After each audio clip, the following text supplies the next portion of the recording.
ആ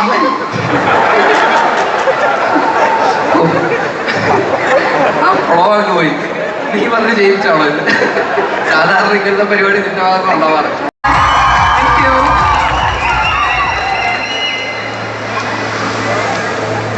എല്ലാവർക്കും നമസ്കാരം. കുറച്ച് നേരത്തെ ഞാൻ ഈ സ്റ്റേജിൽ തന്നെ ഇവിടെ നിൽപ്പുണ്ടായിരുന്നു. നുണക്കോഴിയായിരുന്നു ബാക്കിൽ അന്നേരം. വീണ്ടും ഇപ്പോൾ അജയൻ്റെ രണ്ടാം മോഷണം എന്ന് പറയുന്ന വലിയ സിനിമയുടെ ഭാഗമായിട്ട് ഇവിടെ വന്ന് നിൽക്കാൻ സാധിച്ചതിൽ ഒരുപാട് സന്തോഷം. എന്നെ സംബന്ധിച്ചിടത്തോളം വളരെ പേഴ്സണലി ഫേവറേറ്റ് ആയിട്ടുള്ള ഒരു സിനിമയും കൂടെയാണ്. കാരണം ഇതിന് മെയിൻ ആയിട്ടുള്ള രണ്ടാൾക്കാർ, ഇതിൻ്റെ ഡയറക്ടറും ഇതിൻ്റെ മെയിൻ ലീഡ് ആക്ടറും ആയിട്ടുള്ള രണ്ടുപേരെന്ന് പറയുന്നത് എനിക്കും എൻ്റെ സിനിമാ ജീവിതത്തിൽ വളരെയധികം എന്താ പറയുക, അത്രയും ക്ലോസ് ആയിട്ട് ഞാൻ കാണുന്ന, എൻ്റെ ജേർണിയിൽ ഒരുപാട് കൂടെ ഉണ്ടായിരുന്ന ആൾക്കാരാണ്. ആദ്യം തന്നെ ഇതിൻ്റെ ഡയറക്ടർ ജിതിൻ ലാൽ, എൻ്റെ ആദ്യത്തെ ഷോർട്ട് ഫിലിമിൽ അവൻ അസിസ്റ്റൻറ്റ് ഡയറക്ടറായിരുന്നു. അത് കഴിഞ്ഞിട്ട് എൻ്റെ ആദ്യത്തെ സിനിമയായ കുഞ്ഞിരാമായണത്തിൽ ജിതിൻ അസിസ്റ്റൻറ്റ് ഡയറക്ടറായിരുന്നു. അത് കഴിഞ്ഞിട്ട് ഗോദ എന്ന് പറഞ്ഞ സിനിമയിലും ജിതിൻ അസിസ്റ്റൻറ്റ് ഡയറക്ടറായിരുന്നു. അപ്പോൾ എൻ്റെ കൂടെ ഒരുപാട് സിനിമയിൽ എൻ്റെ കൂടെ ട്രാവൽ ചെയ്തിട്ടുള്ള ഒരാളാണ്. ഞങ്ങൾ ഒരുമിച്ചാണ് സിനിമയിലേക്ക് വന്നത് തന്നെ. അപ്പോൾ ജിതിൻ്റെ ആദ്യത്തെ സിനിമയാണ് അജയൻ്റെ രണ്ടാം മോഷണം. അപ്പോൾ അവൻ ആദ്യം തന്നെ ഇങ്ങനൊരു ഇത്രയും വലിയൊരു സിനിമ ചെയ്യാൻ പോകുന്നതാണെന്ന് പറഞ്ഞു കഴിഞ്ഞപ്പോൾ തന്നെ എനിക്ക് ഭയങ്കര എന്താ പറയുക, ഒരു ഡൗട്ടായിരുന്നു, അല്ലെങ്കിൽ ഒരു പേടിയൊക്കെ ആയിരുന്നു. ഞാൻ അവൻ്റെ അടുത്ത് പല പ്രാവശ്യം പറഞ്ഞിട്ടുണ്ട്, നമ്മൾ ആദ്യത്തെ സിനിമ എന്ന് പറയുമ്പോൾ കുറച്ചുകൂടെ എളുപ്പത്തിൽ ചെറിയൊരു ബഡ്ജറ്റിലൊക്കെ നമുക്ക് ഫാമിലിക്കൊക്കെ ഇരുന്ന് എല്ലാവർക്കൊക്കെ ഇരുന്ന് കാണാൻ പറ്റുന്ന, ഇപ്പോൾ കുഞ്ഞിരാമായണമൊക്കെ പോലത്തെ ഒരു കുഞ്ഞു സിനിമയൊക്കെ ചെയ്യുന്നതായിരിക്കും നല്ലത്. എന്നിട്ട് കുറച്ച് മെല്ലെ വലിയ സിനിമകൾ ചെയ്യുന്നതായിരിക്കും കുറച്ചുകൂടെ നമുക്കും സേഫായിട്ട് നമുക്ക് മുമ്പോട്ടും ആൾക്കാരെ കൺവിൻസ് ചെയ്യാനൊക്കെ എളുപ്പം അതായിരിക്കും എന്നൊക്കെ പലപ്പോഴും പറഞ്ഞിട്ടുണ്ടെങ്കിൽ പോലും അവൻ ആദ്യം തന്നെ അജയൻ്റെ രണ്ടാം മോഷണമാണ് അവൻ ചെയ്യാൻ വേണ്ടിയിട്ട് ഇറങ്ങിത്തിരിച്ചതെന്ന് അറിഞ്ഞപ്പോൾ തന്നെ എനിക്ക് ചങ്കിടിപ്പായിരുന്നു. പക്ഷേ അവൻ്റെ ഒരു എന്താ പറയുക, ഒരു 6-8 വർഷത്തെ ജേണിയാണ്. 8 വർഷം എന്ന് പറഞ്ഞു കഴിഞ്ഞാൽ, കാരണം ഈ സിനിമ അനൗൺസ് ചെയ്ത അന്ന് മുതൽ എല്ലാ ക്രിസ്മസിനും ഓണത്തിനും അവൻ എനിക്ക് ഫേസ്ബുക്കിൽ ഇടാൻ ഓണാശംസയും ക്രിസ്മസ് ആശംസയും അജയൻ്റെ രണ്ടാം മോഷണം ടീം വിഷിങ് യു ഓണം എന്നൊക്കെ പറഞ്ഞിട്ട് എനിക്ക് അയച്ചു തരാറുണ്ട്. ഞാൻ ആദ്യത്തെ ഒരു 4 വർഷമൊക്കെ സോഷ്യൽ മീഡിയയിൽ ഷെയർ ചെയ്യുമായിരുന്നു. പിന്നെ എനിക്കും ബോറടിച്ചു, ഇനിയിപ്പോൾ സിനിമ ഇറങ്ങട്ടെ എന്നിട്ടിടാം എന്ന് വിചാരിച്ചിരിക്കുകയായിരുന്നു. അപ്പോൾ അത്ര 8 വർഷമായി ആ സിനിമയുടെ ഭാഗമായിട്ട് അവൻ ഈ സിനിമയിലൂടെ സഞ്ചരിക്കുന്നത്. അപ്പോൾ അങ്ങനെ ഒരു എളുപ്പമുള്ളൊരു ജോലിയല്ല അവൻ ഏറ്റെടുത്തത്. ഒരു ആദ്യത്തെ സിനിമ, ഇത്രയും വലിയ സിനിമ ചെയ്യാന്ന് പറയുമ്പോൾ ആദ്യം തന്നെ ഇത്രയും വലിയ പൈസ മുടക്കുന്ന പ്രൊഡ്യൂസറെ നമ്മൾ കൺവിൻസ് ചെയ്യണം, ഇയാളെ വിശ്വസിക്കണം. ഈ ഡയറക്ടറെ ട്രസ്റ്റ് ചെയ്തിട്ട് ഇത്രയും കോടികൾ മുടക്കുക എന്ന് പറയുന്ന ഒരു പ്രൊഡ്യൂസറിനെ അവൻ കൺവിൻസ് ചെയ്യണം.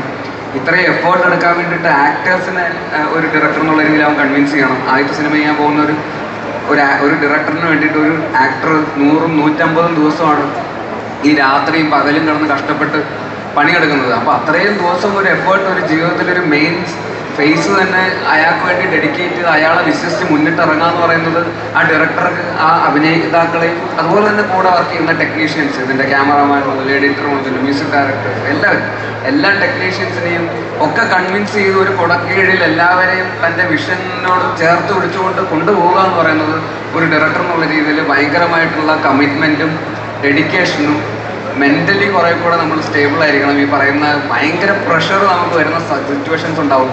ഈ പറയുന്ന പല പ്രശ്നങ്ങളാണ് നമ്മൾ ഈ പ്രോസസ്സിൻ്റെ ഇടയിൽ, ഈ 8 വർഷത്തിനിടയിൽ ഉണ്ടാകുന്ന പ്രശ്നങ്ങൾ. എൻ്റെ എക്സ്പീരിയൻസ് വെച്ചിട്ട് എനിക്ക് പറയാൻ പറ്റും, ഒരുപാട് പ്രശ്നങ്ങൾ ഫേസ് ചെയ്യേണ്ടി വരും ഷൂട്ടിംഗ് സമയത്ത്. ക്രൈസിസ് മാനേജ്മെൻറ്റ്, അത് എന്നൊക്കെ പറഞ്ഞ് പല 100 കണക്കിലുള്ള പ്രശ്നങ്ങളാണ്. ഈ പ്രശ്നങ്ങളൊക്കെ ഒരു കൂൾ ഹെഡഡായിട്ട് ഡീൽ ചെയ്യാൻ പറ്റുക, ഇതെല്ലാം കൂടെ ഡീൽ ചെയ്ത് അവസാനം ഒരു നല്ല ക്വാളിറ്റി ഔട്ട്പുട്ട് ഉണ്ടാക്കിയെടുക്കുക എന്നൊക്കെ പറയുന്നത് അത്ര നിസ്സാരമായിട്ടുള്ളൊരു കാര്യമല്ല. അത് സക്സസ്ഫുള്ളി കംപ്ലീറ്റ് ചെയ്തിട്ടുണ്ടെന്നാണ് ഞാൻ വിശ്വസിക്കുന്നത്. ഞാൻ കണ്ടിടത്തോളം അങ്ങനെ തന്നെ സംഭവിച്ചിട്ടുണ്ട് എന്നാണ് ഞാൻ വിശ്വസിക്കുന്നത്. അതുകൊണ്ട് തന്നെ ജിതിൻ ലാൽ എന്ന് പറയുന്ന ഡയറക്ടറിന് ഞാൻ ഇവിടെ നിങ്ങളെല്ലാവരും ഒന്ന് കൈയടിക്കണം എന്ന് അഭ്യർത്ഥിക്കുകയാണ്.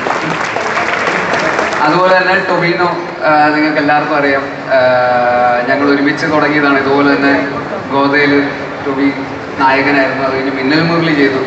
അത് കഴിഞ്ഞിട്ട് ആണ് അജയൻ്റെ രണ്ടാം മോഷണത്തിലേക്ക് കയറുന്നത്. അപ്പോൾ എൻ്റെ അടുത്ത് ഈ സിനിമ അഭിനയിക്കുന്ന കാര്യം അന്ന് ജിതിൻ പറഞ്ഞിട്ടുണ്ടായിരുന്നു. അപ്പോൾ അങ്ങനെ ഞാൻ ഇതിൽ ഒരു റോൾ ചെയ്യുന്നുണ്ടായിരുന്നു. അപ്പോൾ ഇതിൻ്റെ പ്രോസസ്സ് എനിക്കറിയാം, ഇതിൻ്റെ ഷൂട്ടിംഗ്. അപ്പോൾ ഇതിൽ ഞാൻ എത്ര ഇമ്പോർട്ടൻറ്റ് ക്യാരക്ടറാണെന്ന് എൻ്റെ അടുത്ത് ചോദിക്കുമ്പോൾ ഞാൻ പറയും 3 ടൊവിനോ ഉണ്ട്, അത് കഴിഞ്ഞിട്ടേ ഞാനുള്ളൂ. എന്തായാലും അവൻ തന്നെ 3 ചെയ്യുന്നുണ്ട്. പിന്നെ അതിന് വേണ്ട നായികമാരും ഉണ്ട്.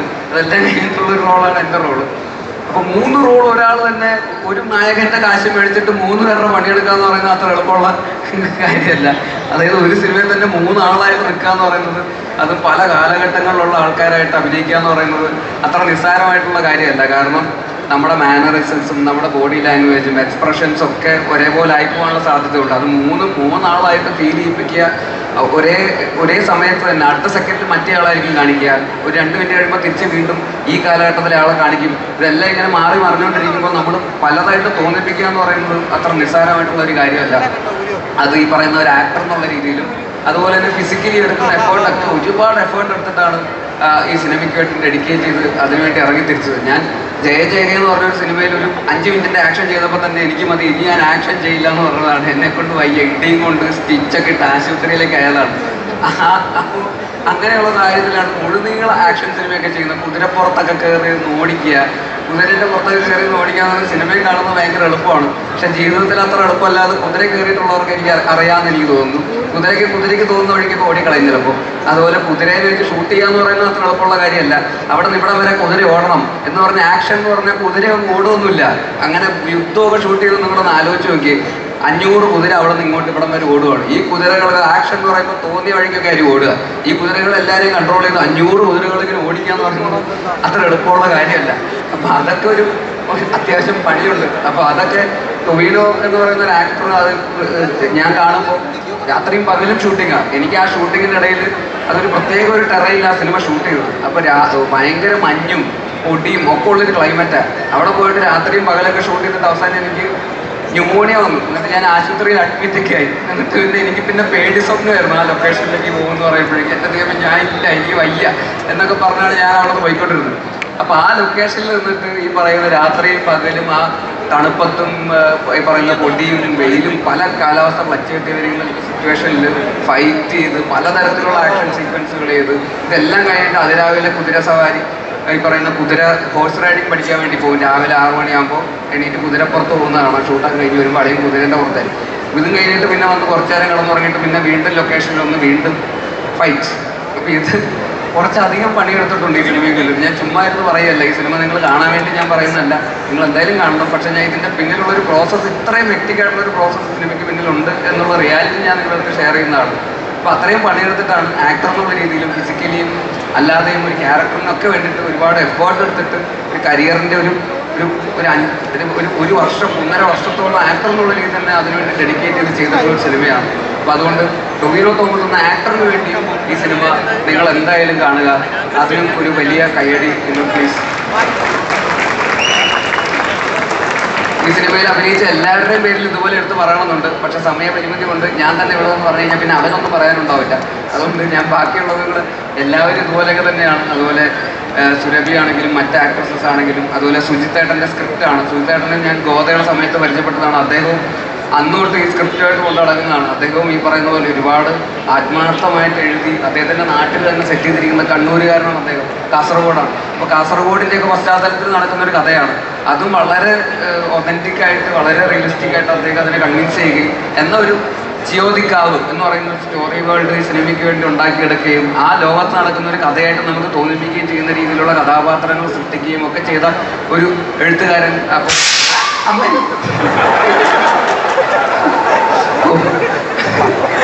ആ ഫ്ലോയൊക്കെ പോയി. നീ വന്ന് ജയിച്ചാണോ ഇത്? സാധാരണ ഇങ്ങനത്തെ പരിപാടി നിന്റെ ഭാഗത്ത് ഉണ്ടാവാറ്. അപ്പോൾ എന്തായാലും നമ്മൾ പറഞ്ഞത് ജിയോദിക്കാവ്. അപ്പോൾ നന്നായിട്ട് എഴുതിയിട്ടുണ്ട്.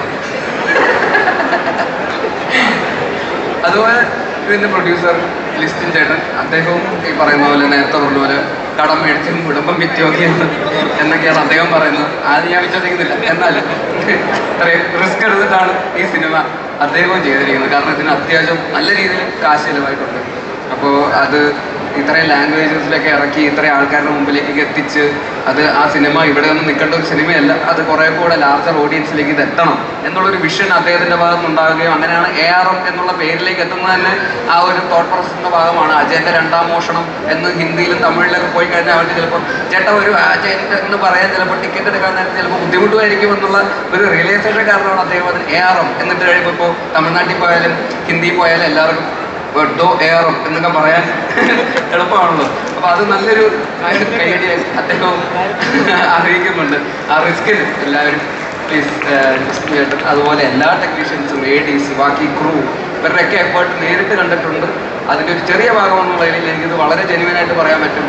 തീർച്ചയായിട്ടും ഈ സിനിമ ഓണത്തിന് തിയേറ്ററുകളിലെത്തുമ്പോൾ നിങ്ങളുടെ എല്ലാവരുടെയും സപ്പോർട്ട് ഉണ്ടാവണം.